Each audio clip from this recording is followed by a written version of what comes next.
You're listening to Heart to Hearts with Erica M., where midlife isn't a crisis, it's a calling. Unfiltered, unapologetic, and oh so real. Let's talk about it, shall we? Now here's your host, Erica M. Welcome back to Hearts with me, Erica M. My podcast where we sort of chill and we have conversation. You go grab your drink. This is your cue. Be it coffee, Earl Grey tea with a small hint of lavender honey, which is my jam, or a glass of wine or a cognac and a cigar or your vape and your whatever. I'm not going to say it. Get comfortable. Get on your silk pajamas. Get naked. Do whatever you got to do. But today, tonight, or whatever it is for you, I'm going to be peeling back the next layer of the narcissistic mask. You heard me. I know it's like the household name, right? Or label, I should say, in the cupboard.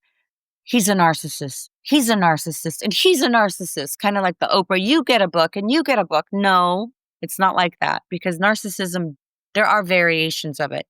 And I'm going to break it down for you the best way that I can, in the way that I know how, because of my own experiences and how I grew up with a narcissistic family and abusive narcissistic mother all my life.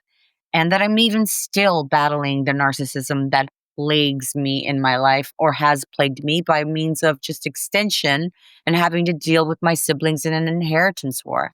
So that being said, go get your drink, get comfortable, and I will too. Have you thought about why narcissists mess with our minds so much? I'm going to tell you. It's because your mind is Satan's number one target. If he can get in your head, he can affect and infect you and every other area of your life. And he probably does and has and is. I don't know who you are, so I'm going to just do them all. And he starts by using the people closest to you. What does that mean? Now, how do I say this? Let me elevate the word narcissist, okay? Just by adding in what I think is very important to establish the fact that narcissist personality disorder can be a variation of things. It can look like traits. It can look like I can never say it, psychopathy. I always say psychopath and then I want to say psychopathy, but here we go. And it can be malignant narcissism. It can be it's a plethora of things. So I'm going to try and unpack it, but mostly I want to get down to the part that nobody really reflects on a whole lot. People just use this loose term as he's a narcissist, he's a narcissist, he's a narcissist. And yet not everyone can be narcissists. And yes, I do truly believe we all share some narcissistic traits. Some of us, most of us, I should say.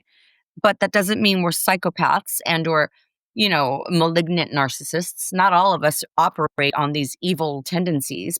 And there's also, by the way, what I'm going to unpack right now, and I'm going to dive deep into it because it's important, is the demonic aspects of narcissism.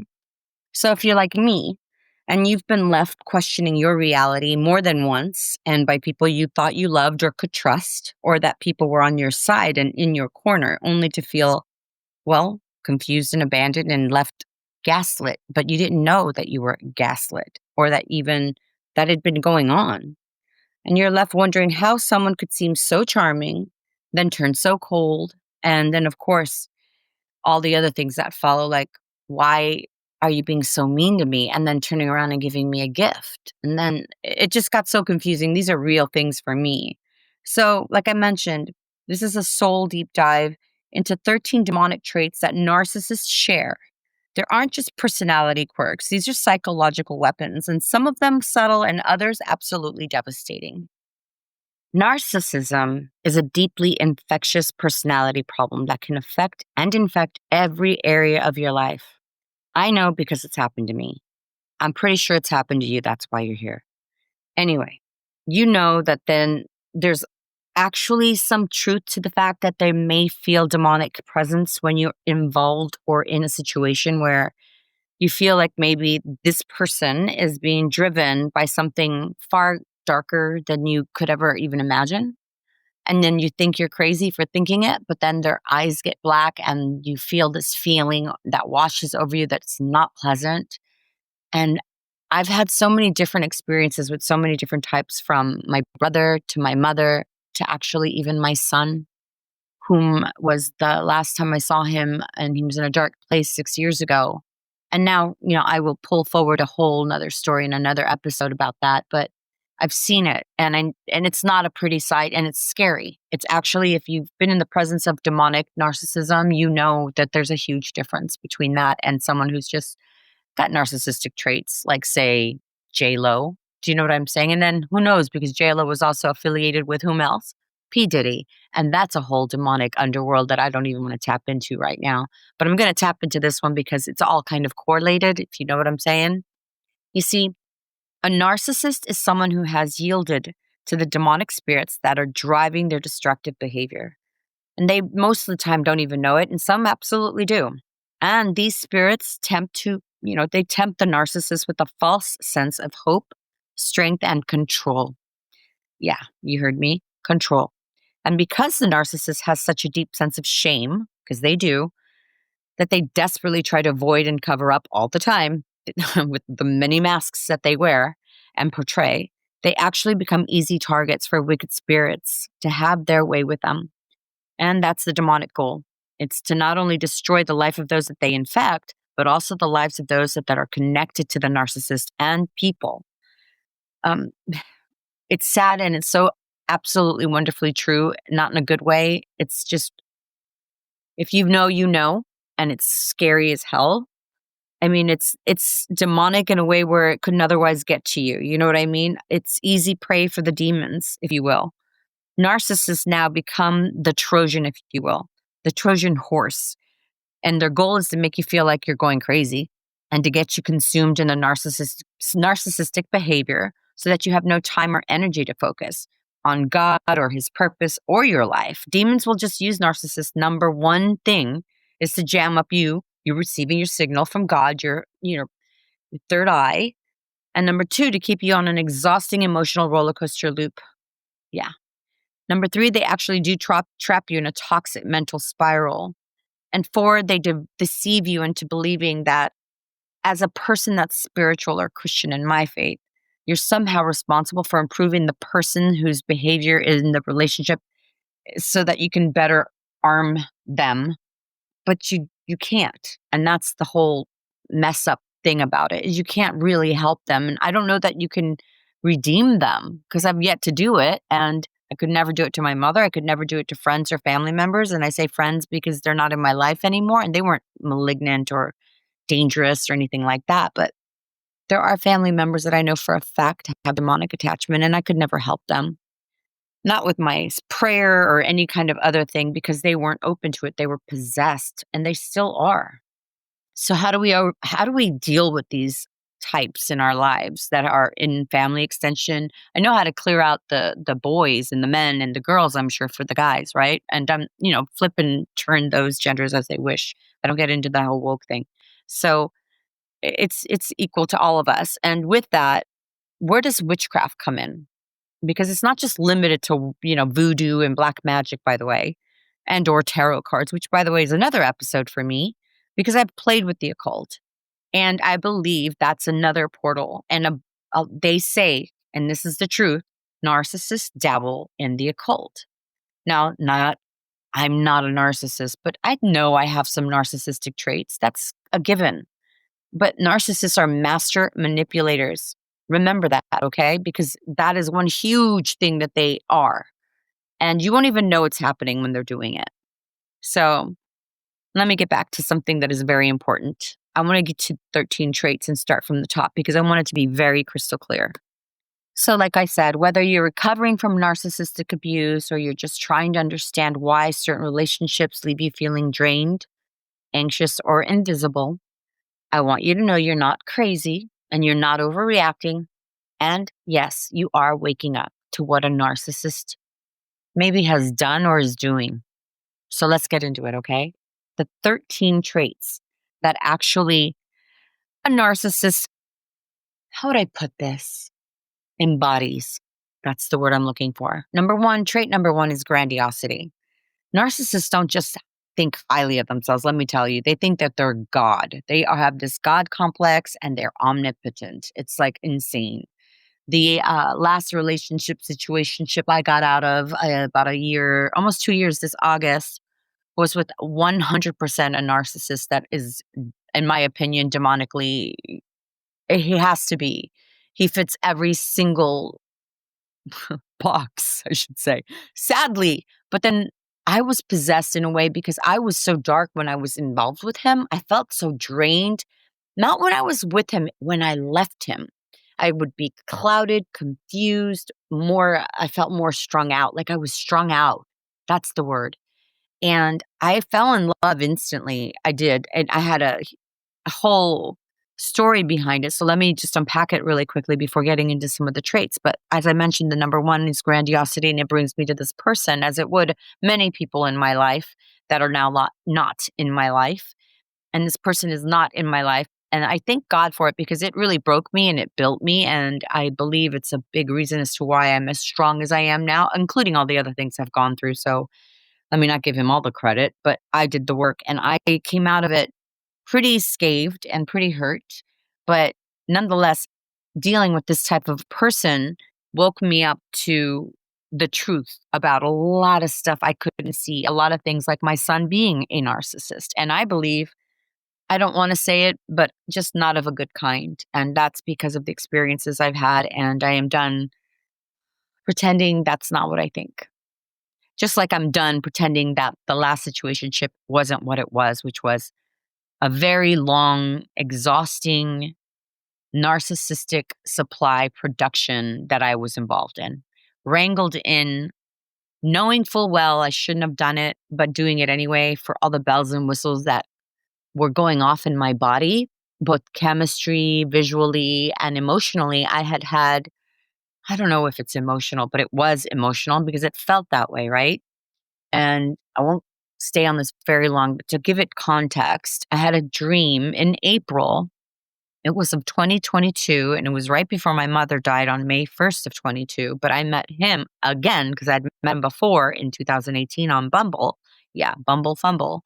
I had gotten back on there for whatever sick reason. And of course, he swiped, I swiped. I didn't remember him by the face and what have you, because it'd been a minute, right? A few years, 4 or 5 years, and what have you. So when we connected again, I immediately knew, oh, no, no, no, no, no. This is that guy. No, thank you. No, thank you. No, thank you. I told him politely and told him, I really appreciate this, but this isn't going to happen.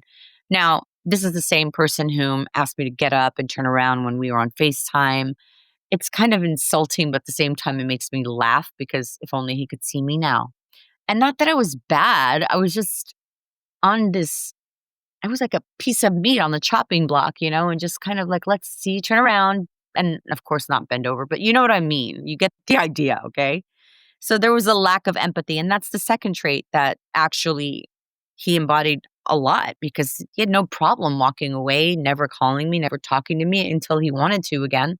And then, of course, I would do the same thing most women would do is I erased him and then he'd call. I'm like, who's this? And he's like, it's me. And I'm like, oh my God, who's me? And then all of a sudden it started all over again. So the looping back and forth and the lack of empathy is kind of what dug into me. And that's something I also was groomed as a child. The attention, then take it away, attention, then take it away. And there's deduction on that for the deduction method that men use, plus other methods, by the way, ladies, which I will unpack on another episode. So let's back to it. That trait number 2 is lack of empathy.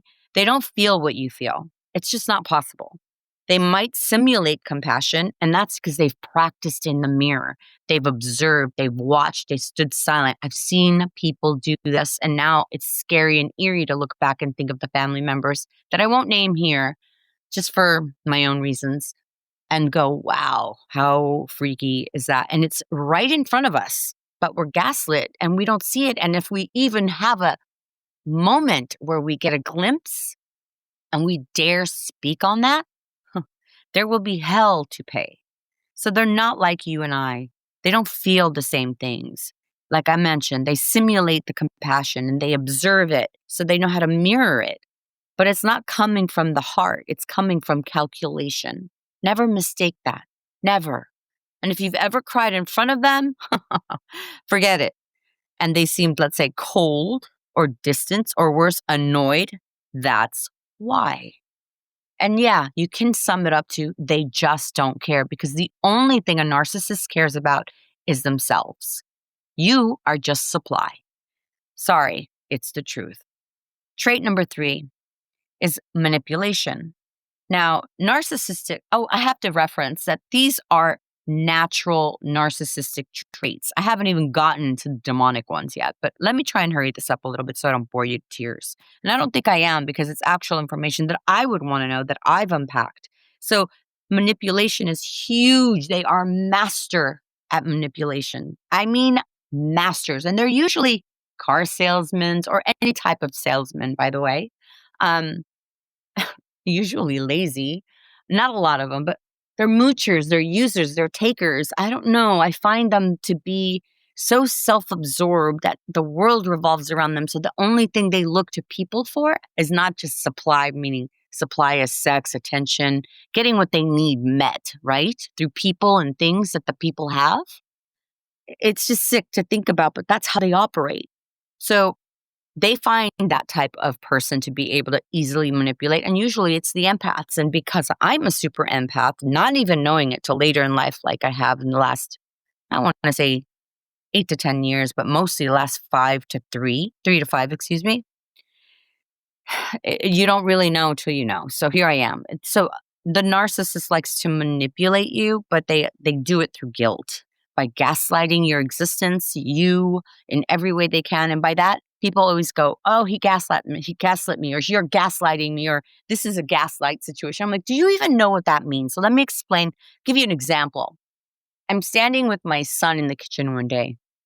I don't know what we were discussing, and I don't know how it happened or why. I think we were being silly or funny. And he took a banana and he threw it at the wall, or he said something, I'm sorry, or he did something. And I go, no, you, and I tried to retract and called back on what had happened. And I don't know how it happened, but he took a banana and it went, threw it against the wall, and we laughed. But then I said, why are you throwing a banana? Because I didn't. I'm like, yes, you did. You just did that in front of me. He goes, no, I did not. I'm like, back then I didn't know to call that, but that's called gaslighting. It's when something happens, you know it happened. You were there, you saw it, you felt it, you heard it. But then there's someone going, did you really hear that? Did you see that? Really? Are you sure? And starts to trip you up little by little by little. And that is like this little cloud. First it's like gray, then it feels heavier with more like precipitation, until it's a black cloud that you don't even know is hovering over you, but you can feel it. And it's because of the gaslighting, the way the truth is twisted, until you're the one actually apologizing for the things they did or said.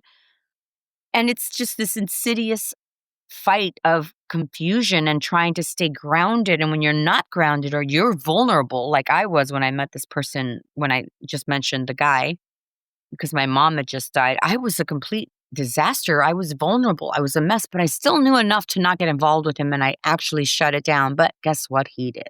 He pursued it.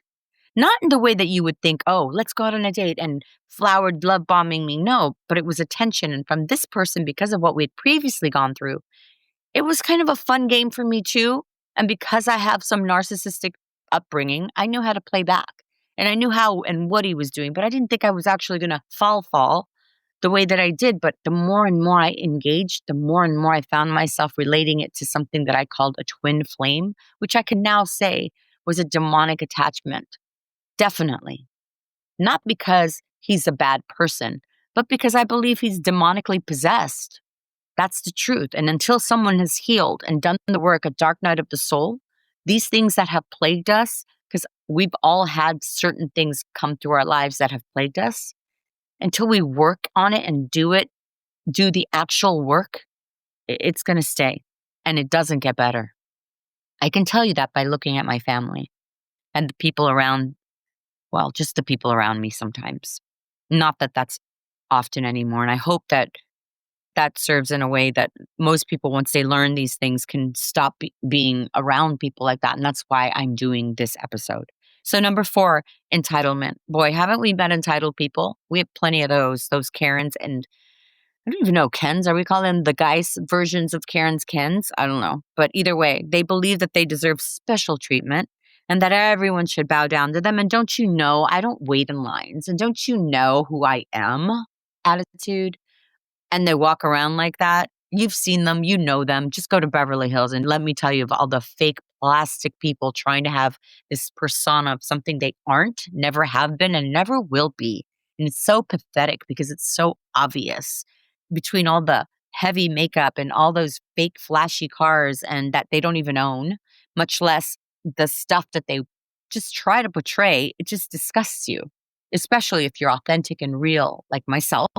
I just don't participate in that. And that's not to say I don't fall into like I love supercars and I love fashion and I love looking good and feeling good, but it's another level. I'm not coming from a dark, I'm better than you place. I'm coming from a place of wholeness and love for myself and authenticity and confidence, true confidence, and which is a huge difference between entitlement and believing you're special and that you should have things because of that. I believe I should have things because I've worked for it and I deserve respect. That's not the same. You don't get something without doing anything, not with a narcissist. Like you have to, they believe you should do it regardless if you get something or not. And they're not going to give it to you either way. They'll cut lines, they'll break promises. They don't care. They expect your forgiveness without any apology. Believe me that. Trait number 5 is envy. The ugly envy. It's all over the Bible and how it's one of the ugliest, most demonic things that people can have. And a lot of people have it. A lot of people feel it. It's sad. And this one runs really deep for me because my family has envied me, jealousy. Oh my God, from my mother to my brothers. And I know it for a fact because of the way they treated me. My eldest brother, the way he treated me. My second eldest brother, whom I won't name their names, but I will in a different episode when I get into what I get into on that episode. But for now, I know that that envy had a lot to do with the demise of why they enjoyed seeing me suffer so much, because they're both demonically possessed, just like my mother. My whole family has this demonic possession that they are unaware of or aware of, who knows? Similar to people like who are living in Utah with 5 wives. They know what's going on. They got sister wives, but they don't really discuss it. Well, the flying monkeys in my family all envied me. And that was because my mother positioned it that way. Because if she had positioned it to love and protect me, that's what would have happened. And they would have grown up knowing how to treat women. None of them are married. None of them have kids. That says a lot, no? None of them really get along up until they needed to because of my inheritance that they stole. Yes, I'm calling it out here publicly. And I will have an episode on that. But before I go even more, so like I mentioned, the envy part, and they resent you because you're happy. They resent you because you're beautiful. They resent you because you're sexy. They resent you because you have a voice and because you still shine and because you won't shrink or die off like some little weed in the plants back at the back garden where they put you. No, in fact, your light is so ugly to them that they would rather spit on you than smile at you. And that's the truth. And some might actually smile in your face when you succeed, but behind your back, boy, they are tearing you down. Or worse, plotting how to take what you have from you. And usually you'll see that with women plotting against other women who want your man or want you to be ugly or fat. And a lot of narcissists, by the way, when I mentioned the demonic traits that these narcissists can have and that I'm going to unpack, these are just the normal narcissistic traits, actually use witchcraft. So we'll unpack that soon. So 6, exploitation.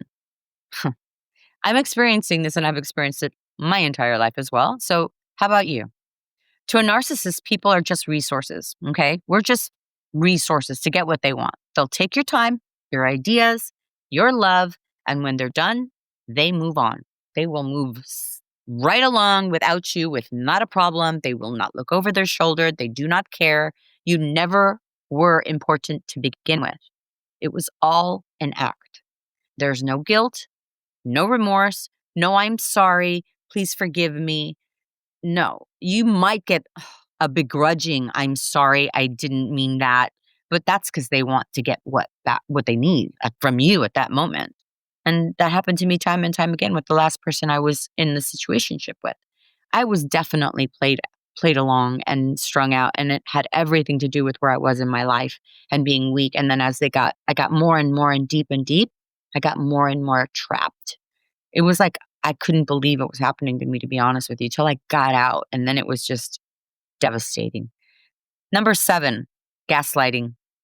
This is psychological abuse, plain and simple. Okay. Like I mentioned, so we won't go all into it again, but they will deny things they said, blame you for their behavior, twist your words until you don't trust your own memory. And it's just basic bottom line. It's just confusion. It's control.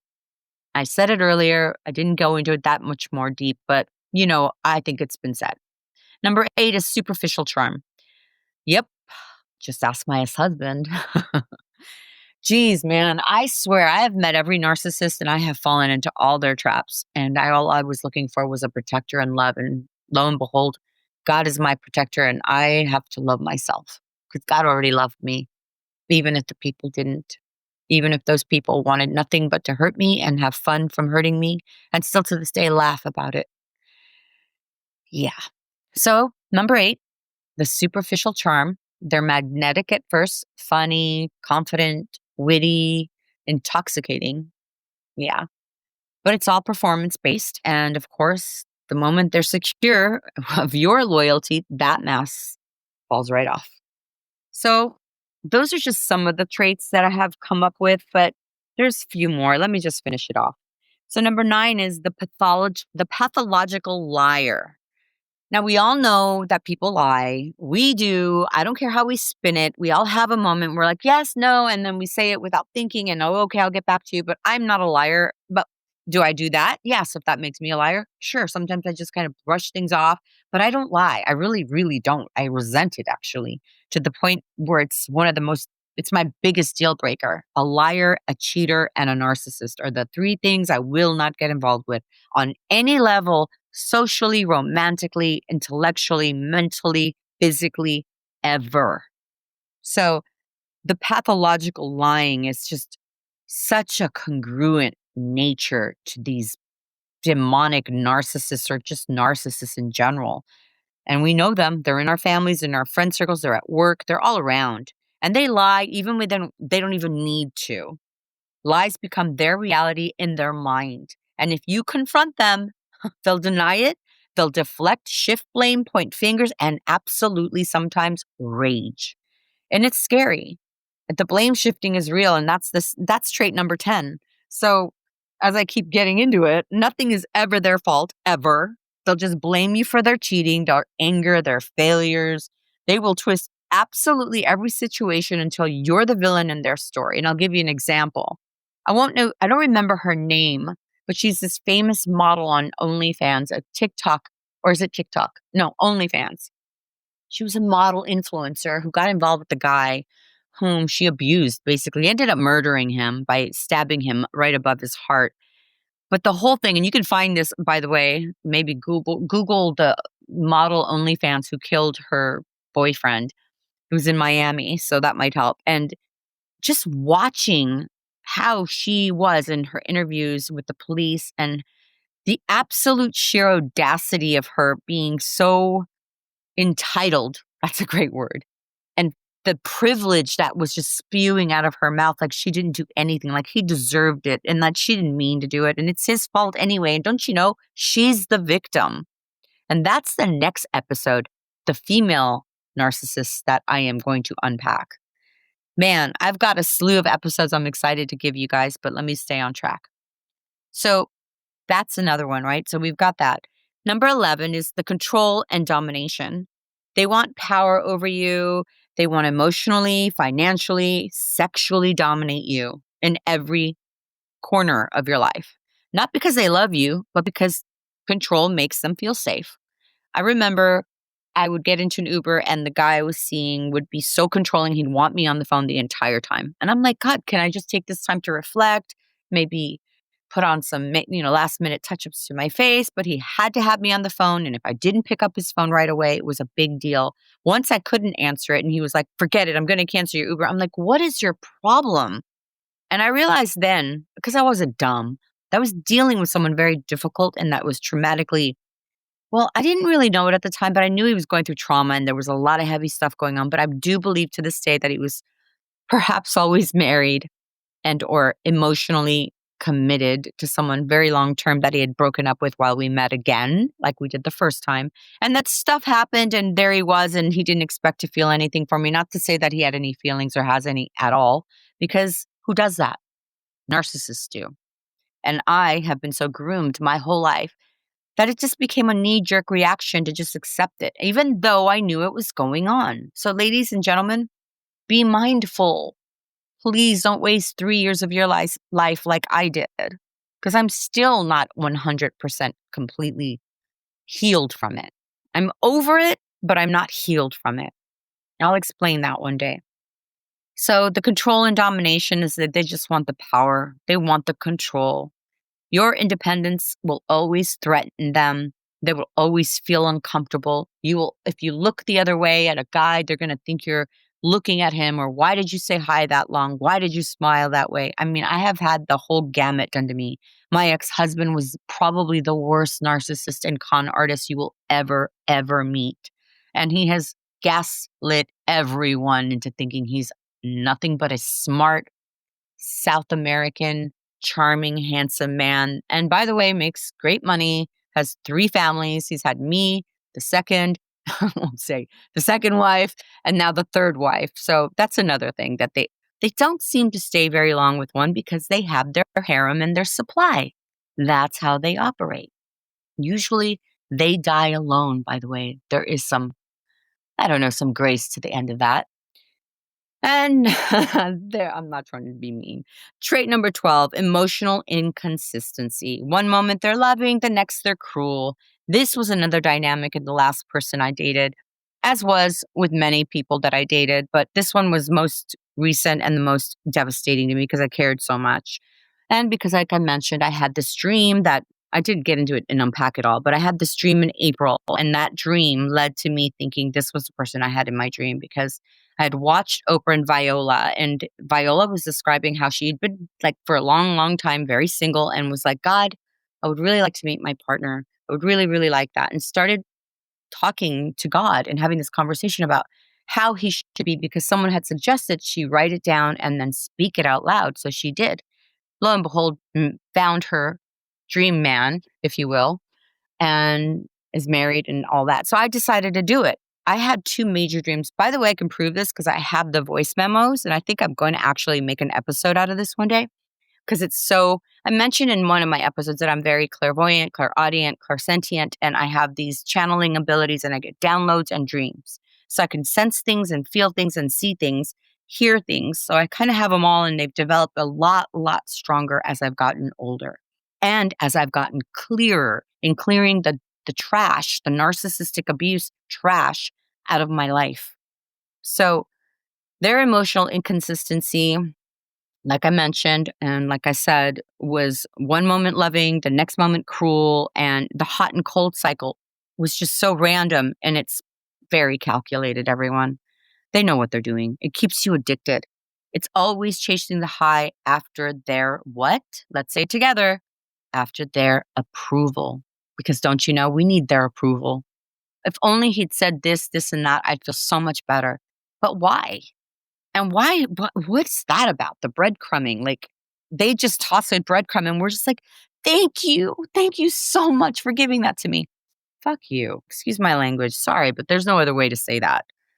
Go kick rocks, man, and take off your shoes while you're at it. Make sure they're big ones. And trait number 13, lack of accountability. You will die before they apologize, because they are a soulless black hole. They don't apologize. They'll deflect and ghost you, blame you, but take responsibility? Hell no. If ever, rarely they do. I have never heard let's say my mother apologize, not once in her life, not once did she ever come to me and say, I'm sorry. Not once did my brothers, not the oldest, not the second oldest, nor has my son. And he stole my car, has stolen my inheritance. All of them have, and they're all going down for it. But guess what? There's this lack of accountability that is so incredibly entitled. It's disgusting. And it's just so flawed. It's meant to piss us off. It's no wonder, like, law and crime exists, because people lose it. I've lost it so many times. I mean, I'm not going to say I haven't. I mean, half of the reason why I could defend myself and did Muay Thai for a whole year straight in the boxing ring and sparring with my sensei was because I could not get the anger out of me. And that was at 40. I am 54 now. I wish so bad that I could get back in that ring, but I'd have to train so hard. And let me not get sidetracked, but that's the thing that this stuff does to you. We internalize it and it has to come out because when the body suffers, when the mind suffers, the body reacts. And yeah, that's just the truth of it. And I can't put it any other way. So are narcissists evil or is this something deeper? Like I mentioned, there's two facets to this, in my opinion. Like your normal kind of crazy narcissists and then the malignant ones, the demonic ones, the ones that are possessed.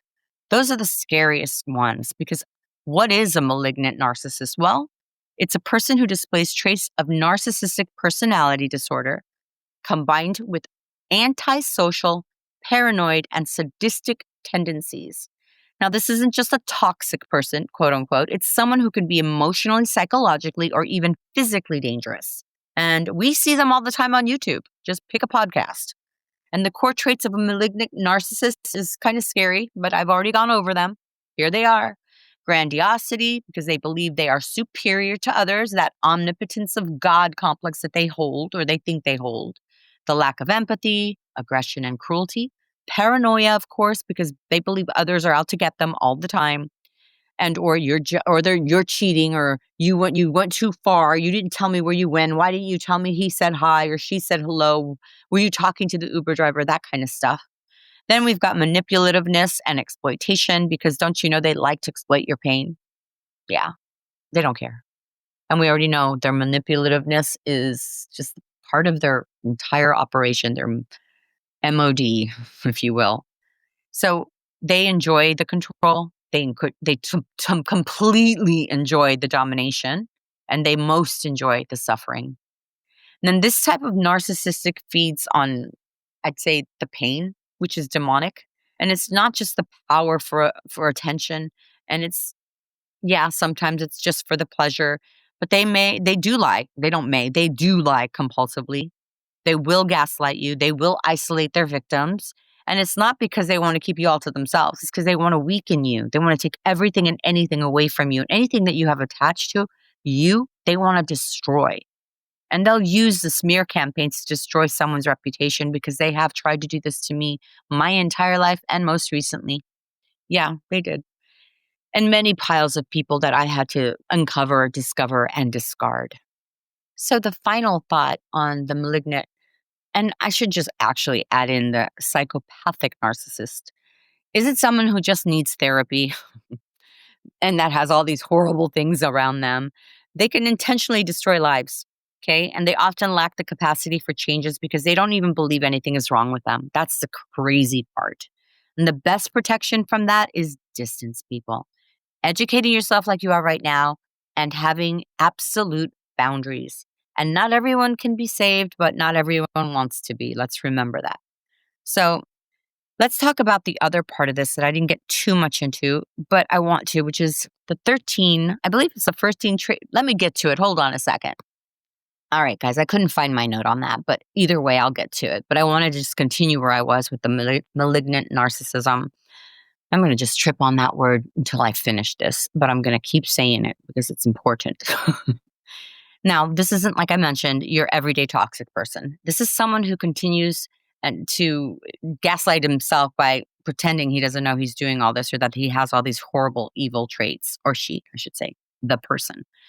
This is someone who combines the worst traits of narcissistic personality disorder, which I mentioned earlier and spun out, with antisocial behavioral and even sadism. They're not just arrogant or cold. They're calculated, dangerous, and in so many cases enjoy the suffering they cause. I see it every single time in my brothers, my two oldest brothers. They enjoyed. I have a voicemail from my second oldest brother who is laughing, just rejoicing in that they're stealing my inheritance. What an idiot, right? He left me proof. But it's like, oh, and he starts to spew off how I never got anything and that it's for being not good to my mother. And it's like, wait a second, you mean my abuser? I didn't say that. But I'm just saying, it's just, they take such joy out of hurting others. It's like their number one goal is to make others suffer. They get actual gratification from it. I see it every single time. And as a young child and growing up, I didn't really understand it, so I'd fight back. But as I got older and I had dealt with it, I realized it was so sad. It was just one of the saddest things I ever got to witness in being that it finally dawned on me that this was what was going on in my family toward me. When I was casted out and pushed aside and triangulated by my mother with, of course, her flying monkeys, my brothers, and then my son, oh God, if I could take that back, I would never have gone back home after my divorce because it's the reason why I believe my son is the way that he is. And so, you guys, it was one against my mom, my dad, and my dad I love, and I won't include him in this, but he has a lot to do with this because he enabled it. And though he didn't participate in the abuse, he allowed it. And he participated in his very, very stoic, cold, emotionally unavailable way. My dad was present physically, and I loved and adored him, but he was very sarcastic and cynical by nature. But he allowed my mother to do her thing with me because, of course, I fought back, and he knew that, and so he didn't think he had to bother like protecting me. But I had to be that way because no one protected me when I was younger. No one stopped the beatings. No one took the belts out of her hand. Once they took the scissors out of her hands when she was going to cut my hair, but there was a couple times I recall where my oldest brother and my dad peeled her off of me from beating the crap out of me. And that happened a lot, all the time. I'd have bruises all over my legs. But guess what? When I later in life told her, you remember when? She'd be like, I never did that because they never remember what they did. They never will admit they were doing anything wrong. Just like that banana in the kitchen with my son when he threw it against the wall. And I said, you just threw the banana against the kitchen wall and you're saying you didn't do it. Well, same thing, different story, different outcome. You get the idea. So don't forget that and don't allow them to make you feel crazy about your reality because that is one of the things they do to disarm you, to break you down so that they can weaken you to the state that they keep you all to themselves, isolate you from everything and anything and all things good. So I know we talk about narcissism a lot these days, but we don't really talk about the danger that goes behind it. And what produces that is another narcissist, right? Look at my family. And that's a I can never say this, generational curse. If you don't know what that is, it's demonic. It's a demonic attachment that's gone down from family to family to family. And unless someone breaks it, which is what I've done, it continues to the next phase, which is the next generation, which thank God I've stopped it through me. So like I mentioned, and I said, and I'll repeat again, is that they use charm to disarm you. They'll gaslight you until you doubt your own reality, and they'll isolate you from your friends and your family, and they'll turn around and destroy your reputation while playing the victim and laughing about it when they see how they did it. But what makes them truly dangerous is that they don't feel guilt. Not like you and I. They have no empathy. They don't feel that. They don't feel a lot. Like I said, black soul. And you don't want to believe it, but it's true because sometimes you'll see glimmers of, oh, he was so nice or she was kind. And then you hope that they'll be that way again, and they never are. Remember that. That comes from your own trauma. And that's what I'm here to tell you you have to be aware of to heal. And then, of course, putting up the boundaries and taking away all this trash from your life. So this is where narcissism starts to blend with psychopathy. You guys, I'm going to trip over some of these words because guess what? I'm just going to do that. We're talking about emotional numbness, cold calculation, no remorse, no, never, no remorse. In fact, they do it again and again and again if they could, and they do. They have a deep desire to dominate, control, and humiliate people. That's just like their motto. That's the devil. And these individuals they're often actually pretty intelligent and they're polished, admired in public, but in private, they can be so damn cruel and punishing and inhuman. And I know that on the first level. It's an emotional detachment that I've never seen until I've never seen like the level that my mother that was until recently. And I don't want to get into whom, but yeah, there's some definite comparisons in my life to people that I've grown up with, like my ex-husband and my mom, to people that recently were around me. So as I mentioned, I think I said that I wanted to unpack a little bit of the demonic traits and how they're very similar. They're just more drastic and much, much darker. So let me see if I can pack this up and unpack it for you. God, let's see, how do I put this? The the only goal for the devil is to consume, to take down God's righteous and his children, to turn them into his demonic entities. They attach themselves through sex, portals, like horror movies, music, and of course, people, and of course, sex. So, and now digitally, any portal that you invite or open up in a room, have you ever stepped in a room and go, oh, wow, this doesn't feel right? Same thing. You turn on a show or you do this, and that's not something I feel good about. And then it sort of sticks to you. And even if it's in the background, I used to do stuff like that. At a very early age, I did things I didn't understand that now I do. I had a tremendous amount of empathy that I was chastised for, by the way. Never understood what that was, by the way. No one explained to me that I'm an empath or that I'm sensitive. I was a crybaby. I was this. I was that. I was never beautiful and whole and empathic and that drawn to animals and people. No, that was just not going to be glorified or even acknowledged. It was going to be the worst thing that I could be for them because they hated me.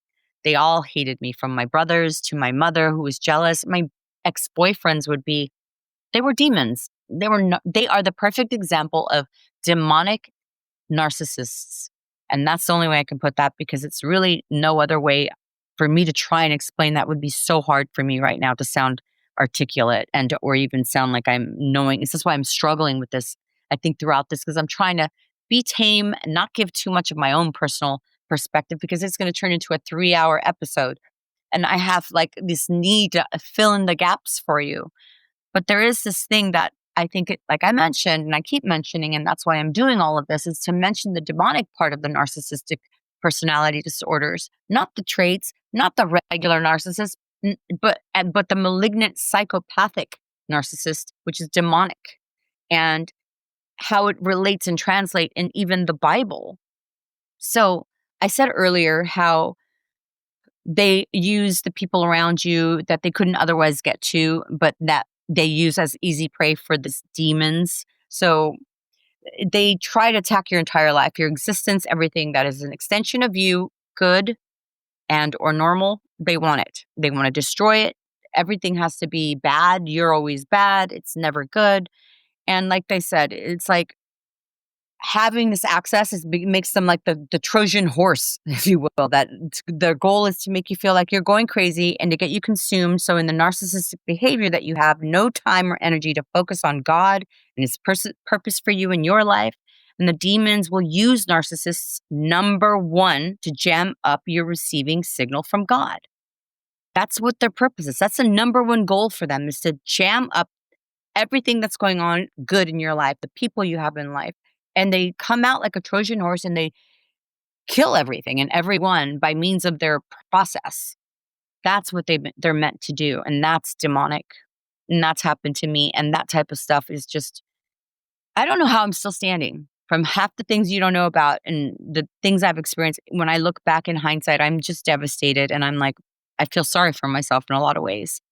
And the things I've put up with, I've been remembering so many different things. But that is the number one thing, the demons that have this, demonic attachments to them, which are the narcissists. They come up with these demons, attach themselves to vulnerable people that are narcissistic, making them demonic narcissists, and then having them do their will. Does that make sense? I hope it does. I feel like I'm jumbled and that I'm jumbled up and that maybe I'm not making sense, but I'm hoping that someone's following me here. So jamming up your receiving signal from God. And number two would be to keep you on an exhausting emotional roller coaster, because that's what they want. I'm going to make this fast for you guys. Number 3 would be to trap you in a toxic mental spiral. And 4, deceive you into believing that as a, let's say, Christian or spiritualist, you're somehow responsible for everything that's happened to you. And yeah, it's just as I read on and on, the more that I read, it disturbs me. It's just the truth. I'm sorry. And a big part of it is like, not only do the Christian, they want you to believe that you're somehow responsible for everything that's going on, but also for improving that person and that behavior in the relationship. So to better arm you, that's not real. They try to use that as the gaslighting manipulation. Oh, it's because of you that I'm this way, and you should be doing this. And if you did this better, and if you were this, do you get where I'm going with that? It's a sick spiral and loop that you can't get out of. And it's meant to be that way. It's meant to gaslight you, to make you crazy. So let's talk about that a little bit, because the number one thing that they use is the spirit of witchcraft. And I know you think that, like I said, witchcraft is limited to voodoo and maybe black magic or tarot or the occult. But you may want to think about that again, because witchcraft behind that is rebellion and manipulation, and narcissists are master manipulators, like I said. And they're known for it all over the cycle, everywhere in psychology. Everyone knows that. So remember that. And also, let me just recite something from the Bible, because I love the way that this actually is in the Bible. And that's why I think spirituality is such a big basis for my grounding. It may not be for a lot of people, but I hope it is. And like it says in Samuel 15:23, for rebellion is like the sin of divination, and arrogance like the evil of idolatry. Many will even refer to this spirit as the Jezebel spirit of envy. Envy is resentful dissatisfaction, and it exists in a huge way. And narcissists always feel entitled to have what they don't. And Satan is the prince of envy. Didn't you know? Satan is the prince of envy. So you see how this all correlates and how it all comes back to everything I've already discussed? Everything. And envy is, in my opinion, the head of the demon, if you will. I know there's a body and there's several sub demons, but that are operating here, and of course among us. And of course, there's other ones. We could split hairs all day long, but the demonic narcissists will murder, and they will plot revenge to spite you with anger and strife and hatred. And they use cruelty to devise, and envy is just competition. They don't want you to win. They don't want you to be better. They don't want you to look better. They don't want anything good to happen to you. And they also use the spirit of confusion. And that's, of course, sinister, because it's a weapon that the enemy uses to unleash its attack through mental and emotional distraction and disorientation. It's designed to paralyze you with overwhelm and cause you to question the word of God. And so many do. It works through what? Television, movies, music, people, magazines, literature, the dark web, P. Diddy, who looks harmless at first. Do you see where I'm going? This will cause you to question the word of God and even your own sanity. And the realm that the narcissists love to play is, it takes the focus off of their own diabolical behavior. Anything to take that away from them, right? So that they could do what they have to do. The spirit of condemnation is also, since deflection is the name of the game with the narcissist, it's no wonder that the spirit of condemnation is right here, right front and center. It encourages the hateful accusations designed to find fault on their victims, I should say. And their aim is to create a sense of hopelessness, like you can't go on. And that's why I believe people do commit suicide. I do believe people exit because they don't have the strength to overcome these demonic possessions that have plagued them, that have stripped them of strength, of their perennial gland, of being able to have foresight and hindsight, anything that gives them sort of any sight whatsoever, especially the connection to God and your creator and or your source. And I will say God, because that is the way it is. So they thrive on creating that sense of hopelessness within you through constant criticism and blame shifting. And the control is the other part of it. That's the spirit of control, and controlling people that It's in their best interest, right? In their mind. And this is when they'll use all those mental and emotional tricks to get you to do whatever they want, to do their bidding. Angry, bitter, traumatized people are targets for narcissists. Did you know that? Hence why I think my family was. Um, their emotions can be easily manipulated because they're already in the spirit of a Jezebel spirit, and I don't say that lightly because the Jezebel is all over the Bible and in a lot of scriptures, and it mentions it a lot of time. It's the sixth, and it's the spirit of deception, the lying spirit. The narcissists are addicted to lying. They don't have a reality check. They don't even have a reality. They're word salads, they're word shifting truths. They avoid hollow flattery. They avoid everything that's got anything to do with, they're just liars. Truth isn't something they even understand. I think they expect it and have like this idea of it, but yes, smart and intelligent beings, and they'll gas you to pieces, but they will definitely inflict the words of lying to you upon every conversation, if not always. They literally only have one ambition, and that's to exaggerate themselves to you, to others, and diminish you and anything else that's in their path. No one's better than them. One of my brothers, I'll just won't name again, is probably has the most inflated ego. I couldn't stand him my whole life. And it was because the ego was just out of control, just like my mother. And as a child, I remember hating my brother and going, God, get over yourself. Is this real? Do you really think that way, that you're that good? It kind of reminds me of the last guy I dated.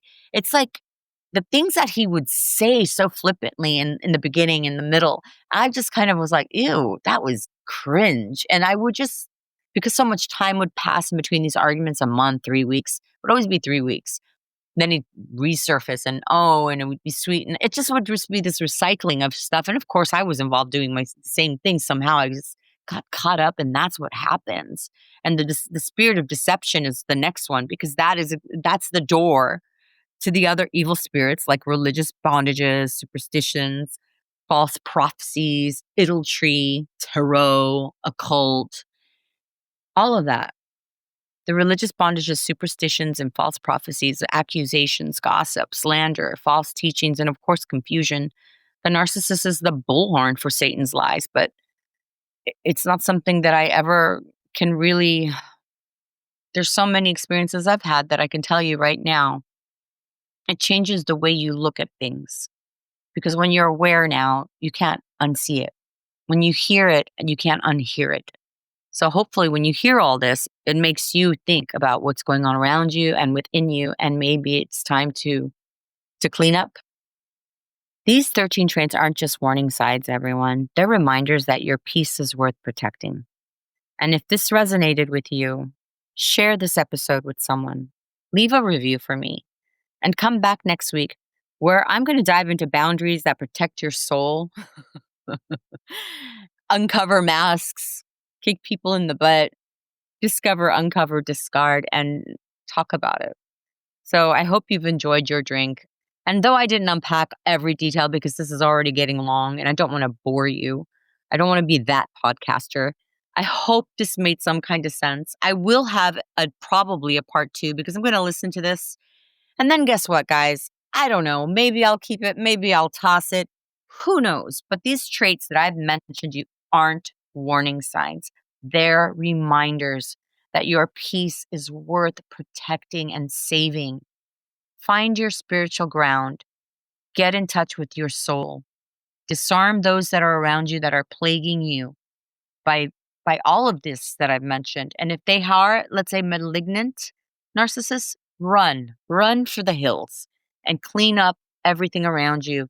Protect yours, because they will strip you of everything and do it with a smile and laughing while they pretty much see you as ashes on the floor. I kid you not. If it wasn't for my absolute strength and my trust and faith in God, I wouldn't be here today. I know that for a fact, that in the last few years especially, that I've woken up, how spiritual warfare has taken a toll over my finances, my home, my possessions, my family, my friendships, my relationships, my career. And I got to tell you, this is not a joke. Spiritual warfare, malignant narcissists are demonic entities that are here to destroy and attach themselves so that they could do the devil's will. Make no mistake about it. There is a spiritual war going on. So arm yourselves with knowledge and educate yourselves. Please stay grounded. Find your floor. If you haven't gotten grounded, go take off your shoes, get in the sand, go walk on the grass. I don't care, but ground yourself and stay clear-eyed and stay in your power because that is where God lives. I love you. Please take care of yourself. And I hope this made sense. Remember, you're worth it. I just sent you a kiss if you can. Well, that's a wrap on this episode of Heart to Hearts with Erica M. If today hit a nerve, stirred a truth, or sparked a comeback, make sure to subscribe, share, and come back next Sunday when Erica talks about whatever she wants. Midlife isn't the end. It's where the story gets good and the middle gets rewritten. Your way.